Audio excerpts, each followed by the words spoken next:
नमस्कार दोस्तों, स्वागत है आपका आज के मुख्य समाचार में, जिसमें सबसे पहली और बड़ी खबर में आपको बताएंगे कि गुजरात में मतदान हुआ खत्म, अब नतीजे का इंतजार। और इसी बीच एग्जिट पोल ने उड़ा दी बीजेपी की नींद और भाजपा का 27 साल बाद अब गुजरात से सरकार जाना लग रहा है तय। दूसरी ब्रेकिंग न्यूज में जिक्र होगा हिमाचल के एग्जिट पोल का, जहां पर 68 में से 43 सीटें जीत रही है कांग्रेस पार्टी। एग्जिट पोल में बड़ा दावा। तीसरी ब्रेकिंग न्यूज में गुजरात चुनाव का जिक्र, कांग्रेस ने पीएम मोदी पर लगाया आचार संहिता के उल्लंघन का आरोप, कहा कानूनी तौर पर उठाएंगे मामला। चौथी ब्रेकिंग न्यूज में जिक्र होगा कि दिल्ली में बीजेपी को बड़ा झटका दे सकते हैं केजरीवाल, आम आदमी पार्टी की बड़ी जीत का अनुमान। और साथ ही साथ पांचवी बड़ी खबर में आपको बताएंगे कि यूपी में 5 दिन रुकेगी राहुल गांधी की भारत जोड़ो यात्रा, प्रदेश कमेटियां कर रही हैं इसकी तैयारियां। दोस्तों, हर एक खबर की गहराई में आपको ले जाएंगे, लेकिन उससे पहले अगर आपको भी ऐसा लगता है कि बन रही है हिमाचल और गुजरात में कांग्रेस की सरकार, तो वीडियो को लाइक, चैनल को सब्सक्राइब और बेल आइकन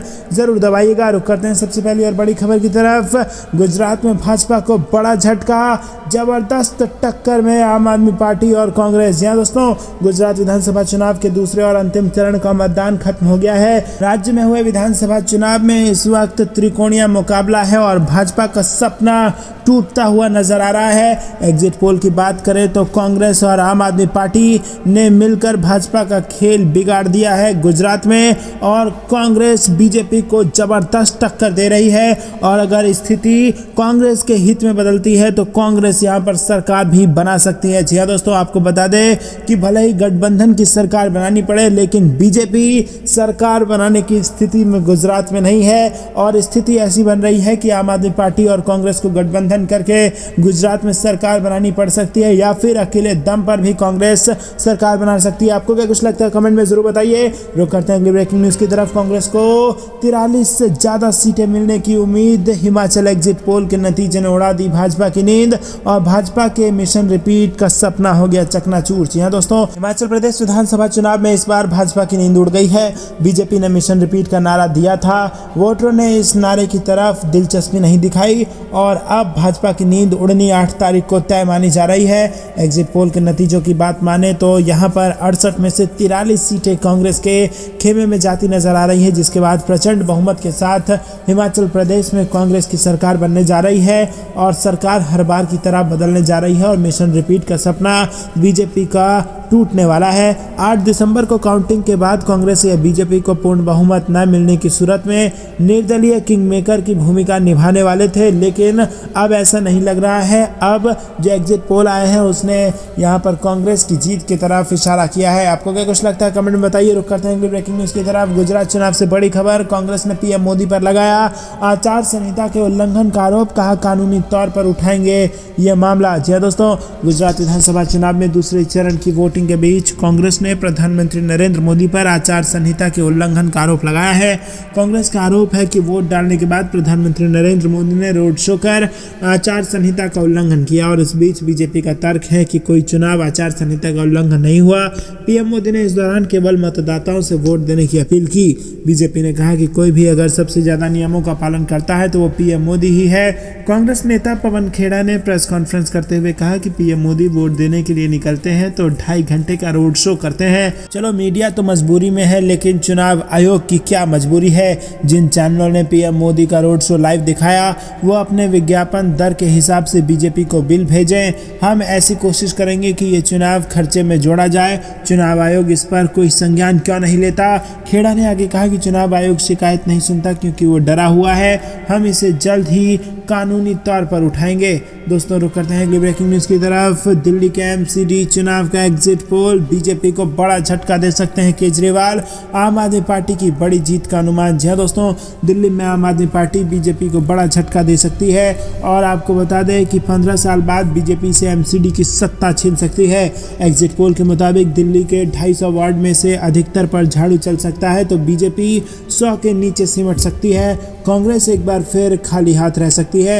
एग्जिट पोल का अनुमान है कि दिल्ली एमसीडी में 15 सालों से काबिज भाजपा को बड़ा झटका लगेगा।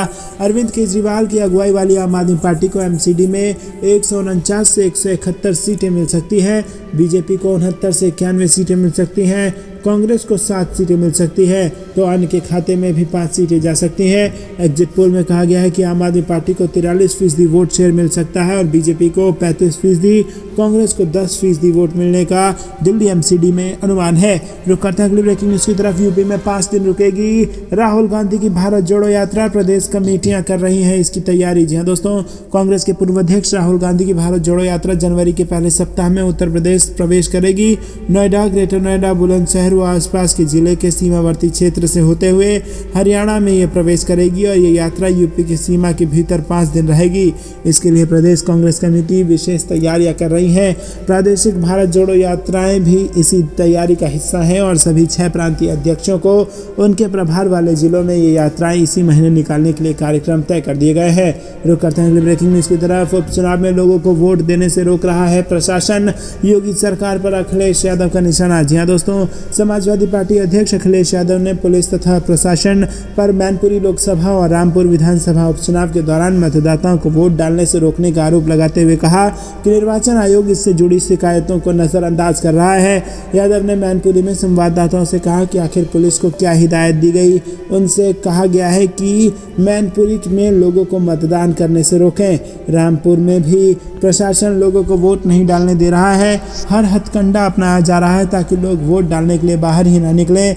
बीजेपी को पूरी छूट दी गई है, वो शराब बांट रहे हैं और सपा को नुकसान पहुंचाने के लिए हर तरीका अपना रहे हैं। सपा अध्यक्ष ने आरोप लगाया कि मैनपुरी के जिलाधिकारी फोन नहीं उठा रहे हैं और उन्होंने अपना फोन किसी चतुर्थ श्रेणी कर्मचारी को दे रखा है। आखिर कोई अधिकारी ऐसा कैसे कर सकता है। रुक करते हैं अगली ब्रेकिंग न्यूज की तरफ। केंद्रीय गृह राज्य मंत्री अजय मिश्रा टेनी के बेटे को झटका, कोर्ट ने खारिज की याचिका, अब चलेगा ट्रायल। जी हाँ दोस्तों, लखीमपुर खीरी मामले में गृह राज्य मंत्री अजय मिश्रा टेनी के बेटे आशीष मिश्रा को करारा झटका लगा है और एक कोर्ट ने उसकी उस याचिका को खारिज कर दिया जिसमें आशीष मिश्रा ने खुद को इस मामले से डिस्चार्ज करने की अपील की थी। कोर्ट का कहना है कि उन पर केस चलाया जाए और अब आशीष को ट्रायल से गुजरना होगा। आशीष के खिलाफ कोर्ट चार्ज फ्रेम करेगी और बीते साल हुए इस मामले में सुप्रीम कोर्ट ने भी तल्ख टिप्पणी की थी। ध्यान रहे कि लखीमपुर खीरी केस में अजय मिश्रा टेनी के बेटे आशीष मिश्रा ने जमानत के लिए सुप्रीम कोर्ट का दरवाजा खटखटाया था, लेकिन कोर्ट ने कहा कि एसआईटी ने मामले की जांच पूरी करके चार्जशीट दाखिल कर दी है।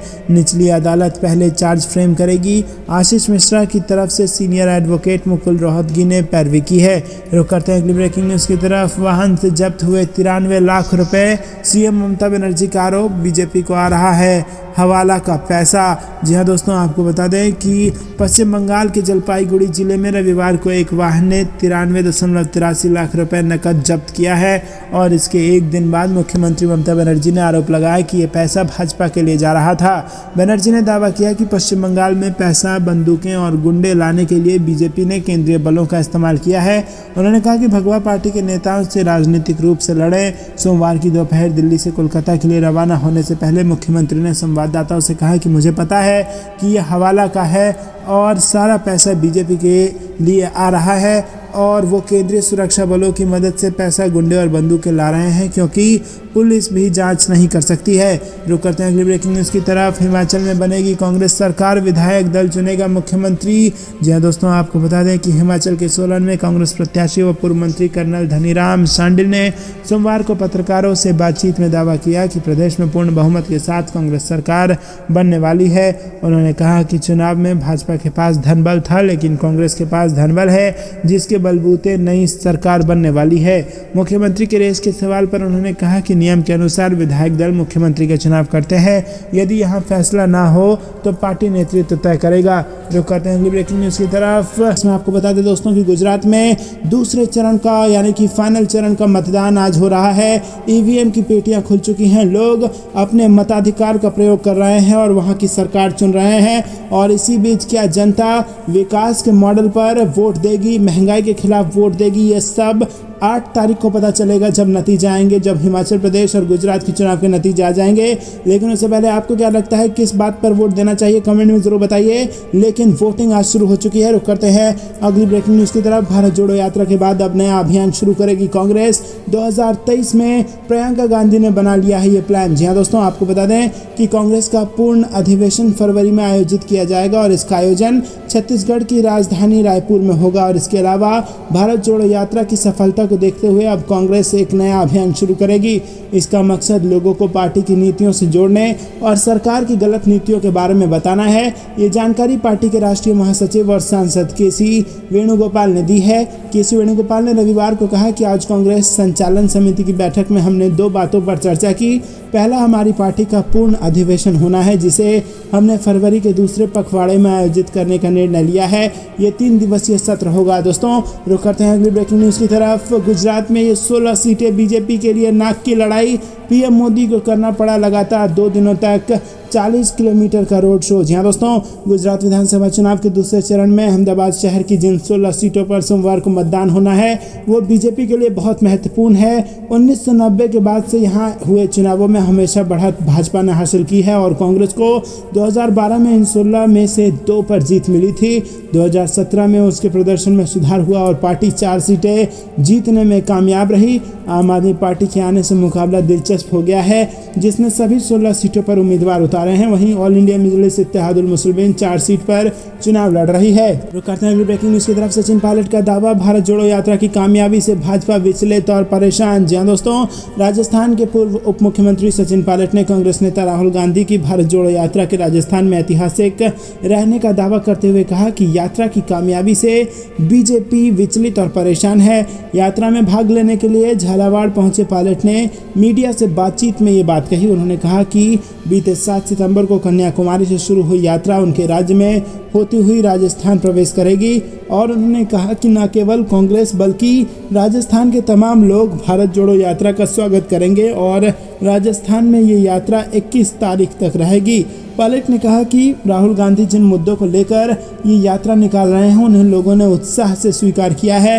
यात्रा के शुरुआत में पहले कहा जाने लगा था कि ये यात्रा दक्षिण भारत में कामयाब हो सकती है और उत्तर भारत में आते आते शायद इसका असर कम हो जाएगा, लेकिन इसके उल्टा हो रहा है। शुरुआत के दौर में जनसमूह और जनता का जो समर्थन यात्रा को मिला वो कई गुना बढ़ गया और तेलंगाना, महाराष्ट्र और मध्य प्रदेश में लगातार लोग यात्रा से जुड़ते जा रहे हैं। तो दोस्तों, अगर आप भी राहुल गांधी की भारत जोड़ो यात्रा का समर्थन करते हैं तो वीडियो को लाइक, चैनल को सब्सक्राइब और बेल आइकन जरूर दबाइएगा।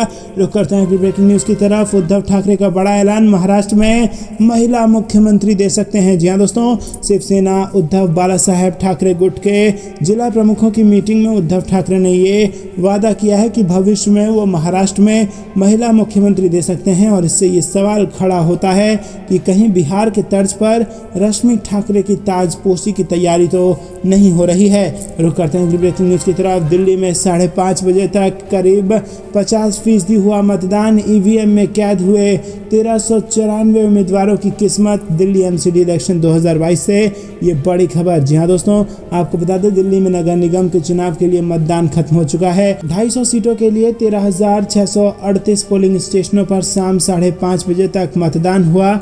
चुनावी मैदान में 1349 उम्मीदवारों की किस्मत का फैसला हो चुका है और नतीजे भी जल्द आने वाले हैं। रुक करते हैं ब्रेकिंग न्यूज़ की तरफ। मेरी इमेज खराब करने में लगाए गए हजारों करोड़ रुपए, मुझे इससे और शक्ति मिल गई। राहुल गांधी ने बीजेपी पर साधा निशाना। जी हाँ दोस्तों, कांग्रेस नेता और सांसद राहुल गांधी ने मीडिया में बनी अपनी छवि को लेकर बात की। उन्होंने कहा कि जब मैं राजनीति में आया 2004 से तकरीबन 2008-9 के बीच की बात है, उस समय हिंदुस्तान का पूरा मीडिया 24 घंटे मेरी वाह वाह करता था, याद है आपको। फिर मैंने 2 मुद्दे उठाए। पहला, मैंने नियामगिरी का मुद्दा उठाया और दूसरा भट्टा पारसौल का मुद्दा उठाया। जैसे ही मैंने भूमि अधिग्रहण को लेकर सवाल किए और देश के गरीबों के हितों की रक्षा के लिए उनके साथ खड़ा हुआ, तभी से ये मीडिया मेरे खिलाफ हो गया। राहुल गांधी ने अपने ट्विटर हैंडल पर वीडियो पोस्ट किया है जिसके कैप्शन में है कि मेरी मीडिया छवि का सच क्या है। और कांग्रेस के पूर्व अध्यक्ष कहते हैं कि उन्होंने हजारों करोड़ रुपए मेरी इमेज को खराब करने के लिए लगा दिए और लोग सोचते हैं कि ये मेरे लिए नुकसानदायक है, लेकिन इसकी खूबसूरती ये है कि ये काम नहीं करने वाला सच कहीं ना कहीं उजागर हो ही जाता है।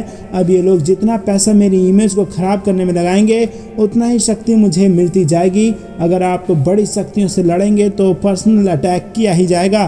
तो दोस्तों, यहाँ पर राहुल गांधी ने सीधा सीधा कहा है कि करोड़ों रुपए मीडिया को देकर मेरी छवि खराब करने की कोशिश इन लोगों ने की है, लेकिन ये चाल इनकी उल्टी पड़ गई है। मेरी छवि खराब नहीं हुई बल्कि मैं और मजबूत हो गया और क्योंकि अब मेरे ऊपर व्यक्तिगत हमले हो रहे हैं और वो इसीलिए हो रहे हैं क्योंकि मैं बड़े मुद्दों को उठा रहा हूँ और बड़े बड़े लोगों से लड़ रहा हूँ। आपको क्या कुछ लगता है कमेंट में ज़रूर बताइए, और अगर राहुल गांधी का समर्थन करते हैं तो वीडियो लाइक करना मत भूलिएगा। रुख करते हैं अगली ब्रेकिंग न्यूज़ की तरफ। राहुल गांधी नहीं, असली पाखंड तो स्मृति ईरानी कर रही हैं, इमरान प्रताप गढ़ी का ये बड़ा बयान। जी हाँ दोस्तों, कांग्रेस सांसद इमरान प्रताप गढ़ी ने केंद्रीय मंत्री स्मृति ईरानी पर निशाना साधा। उन्होंने बीजेपी नेता और केंद्रीय मंत्री स्मृति ईरानी को पाखंडी बताया। सांसद का यह बयान उस वक्त आया है जब स्मृति ईरानी कांग्रेस नेता राहुल गांधी को टारगेट कर रही हैं। भाजपा नेता और केंद्रीय मंत्री स्मृति ईरानी ने एक इंटरव्यू में राहुल गांधी पर पाखंड करने का आरोप लगाया था और इस पर पलटवार करते हुए इमरान प्रताप गढ़ी ने कहा है कि राहुल गांधी पाखंडी नहीं बल्कि पाखंडी स्मृति ईरानी है, जो गैस के दाम 450 रुपये होने पर ढोंग कर रही थी, सिलेंडर लेकर धरना दे रही थी, लेकिन आज गैस के दाम 1200 के करीब है तो वो चुपचाप बैठी हुई हैं। आगे उन्होंने कहा कि जब प्याज 10-20 रुपये किलो था तो गले में माला टांग के घूमती फिरती थी, लेकिन अब एक शब्द नहीं बोल पा रही हैं। कांग्रेस सांसद ने कहा कि राहुल गांधी पर बोलने का स्तर स्मृति ईरानी का नहीं है। बीजेपी इस बार कांग्रेस के ट्रैप में आ गई है और उन्होंने दावा करते हुए कहा कि कांग्रेस इस बार असल मुद्दों पर चुनाव लड़ रही है, जबकि बीजेपी के पास मुद्दों की कमी है। गौरतलब है कि इससे पहले केंद्रीय मंत्री स्मृति ईरानी ने कांग्रेस नेता राहुल गांधी पर हमला बोला था। रुक करते हैं अगली ब्रेकिंग न्यूज़ की तरफ। 26 जनवरी से कांग्रेस की हाथ से हाथ जोड़ो अभियान की शुरुआत। फरवरी में होगा 3 दिवसीय अधिवेशन। जी हाँ दोस्तों, कांग्रेस का 3 दिवसीय अधिवेशन अगले साल फरवरी महीने में छत्तीसगढ़ की राजधानी रायपुर में होगा। पार्टी अध्यक्ष मल्लिकार्जुन खड़गे की अध्यक्षता में हुई कांग्रेस संचालन समिति की बैठक में यह निर्णय लिया गया है। पार्टी के संगठन महासचिव केसी वेणुगोपाल ने बताया कि अधिवेशन फरवरी के दूसरे पखवाड़े में होगा, जिसमें विभिन्न विषयों पर चर्चा होगी। केसी वेणुगोपाल ने कहा कि पार्टी ने यह भी फैसला किया है कि भारत जोड़ो यात्रा के समापन के बाद आगामी 26 जनवरी से देश भर में हाथ से हाथ जोड़ो अभियान की शुरुआत कर दी जाएगी। रुक करते हैं अगली ब्रेकिंग न्यूज़ की तरफ। कांग्रेस ने सड़क से संसद तक सरकार को घेरने का बना लिया है प्लान। जी हाँ दोस्तों, संसद के शीतकालीन सत्र के लिए कांग्रेस ने मूल्य वृद्धि, बेरोजगारी, चीन के साथ सीमा विवाद और न्यायाधीशों की कोलिजियम प्रणाली को लेकर सुप्रीम कोर्ट के साथ केंद्र के हालिया टकराव पर सरकार को घेरने का फैसला कर लिया है। रुक करते हैं अगली ब्रेकिंग न्यूज़ की तरफ। करोड़ों की नकली दवाएं बरामद, ब्रांडेड नाम कर रहे थे यूज़, देश भर में अलर्ट जारी। जी हाँ दोस्तों, देश में नकली दवाओं के रैकेट का भंडाफोड़ हुआ है। ये नकली दवाएं नामी कंपनियों के ब्रांड नाम से तैयार की गई हैं। केंद्रीय औषधि एजेंसी ने देश भर की दवा लाइसेंसिंग अथॉरिटीज़ को इस बारे में अलर्ट किया है। केंद्रीय औषधि मानक नियंत्रण संगठन के मुताबिक बद्दी स्थित त्रिजल फॉर्मुलेशन में ये नकली दवाएं तैयार की गई हैं। रुक करते हैं अगली ब्रेकिंग न्यूज़ की तरफ। मध्य प्रदेश में भारत जोड़ो यात्रा ने जीता जनता का दिल, क्या इसे वोट में बदल पाएगी कांग्रेस? जी हाँ दोस्तों, देश भर में कांग्रेस की भारत जोड़ो यात्रा चल रही है। कांग्रेस के पूर्व अध्यक्ष राहुल गांधी की अगुवाई वाली भारत जोड़ो यात्रा पड़ोसी महाराष्ट्र से 23 नवंबर की अगली सुबह मध्य प्रदेश में दाखिल होकर आगे बढ़ी। आपको बता दें कि सियासी जानकारों का मानना है कि विधानसभा चुनाव में अभी पूरा 1 साल बाकी है मध्य प्रदेश में, और कांग्रेस के सामने बड़ी चुनौती है कि वो राहुल गांधी की इस बढ़ी हुई लोकप्रियता को वोट में अपनी तरफ खींच सके और यहां पर यानी कि मध्य प्रदेश में 2023 में अपनी सरकार बना सके। भाजपा की प्रदेश इकाई के मीडिया प्रभारी ने कहा कि इस यात्रा से केवल राहुल गांधी को फायदा होगा, लेकिन दोस्तों आपको बता दें कि जानकार कहते हैं कि राहुल गांधी के नाम पर पूरी कांग्रेस को फायदा हो सकता है और अगले साल यानी कि 2023 में जो राजस्थान और मध्य प्रदेश में चुनाव होने वाला है उसमें भयंकर फायदा कांग्रेस पार्टी को इस भारत जोड़ो यात्रा का देखने को मिल सकता है। रुक करते हैं अगली ब्रेकिंग न्यूज़ की तरफ, जो कि हिमाचल प्रदेश से जुड़ी आ रही है, जहां पर आपको बता दें कि नतीजों से पहले ही जीत को लेकर आश्वस्त है कांग्रेस पार्टी और इसी के साथ राहुल गांधी को शपथ ग्रहण समारोह का दे दिया है न्योता। जी हाँ दोस्तों, नतीजों से पहले ही यहाँ पर बड़ी खबर आ रही है हिमाचल में। हिमाचल प्रदेश इलेक्शन 2022 का जो नतीजा है वो 8 तारीख को आएगा, लेकिन इससे पहले ही शपथ समारोह की तैयारियां पार्टी कर रही हैं और राहुल गांधी को भी इसके लिए न्योता भेज दिया गया है। कांग्रेस महासचिव विक्रमादित्य सिंह ने बुधवार को शिमला में मीडिया से बातचीत में कहा कि भारत जोड़ो यात्रा के दौरान राहुल गांधी को शिमला आने का न्योता दे दिया गया है। तो दोस्तों, क्या आपको भी ऐसा लगता है कि हिमाचल प्रदेश में कांग्रेस पार्टी बनाने जा रही है सरकार? अपनी राय कमेंट में हमें जरूर बताइए। राजनीति के जानकार इसे कांग्रेस का कॉन्फिडेंस बता रहे हैं और यही वजह है कि मुख्यमंत्री पद के दावेदार कांग्रेस नेता एक एक करके दिल्ली दरबार में हाजिरी लगा चुके हैं और सभी अपनी अपनी दावेदारी मजबूत बनाने में जुटे हैं। तो दोस्तों, अगर कांग्रेस की माने तो कांग्रेस को पूरा भरोसा है कि हिमाचल प्रदेश में जब नतीजे आएंगे चुनाव के तो कांग्रेस की सरकार बनेगी। और ऐसे में कौन होगा मुख्यमंत्री, इसको लेकर तमाम दावेदार इस वक्त दिल्ली का चक्कर लगा रहे हैं। और इतना ही नहीं, अब तो शपथ ग्रहण समारोह का न्योता भी राहुल गांधी को मिल चुका है। आपको क्या कुछ लगता है किसकी बनेगी सरकार? कमेंट में जरूर बताइए।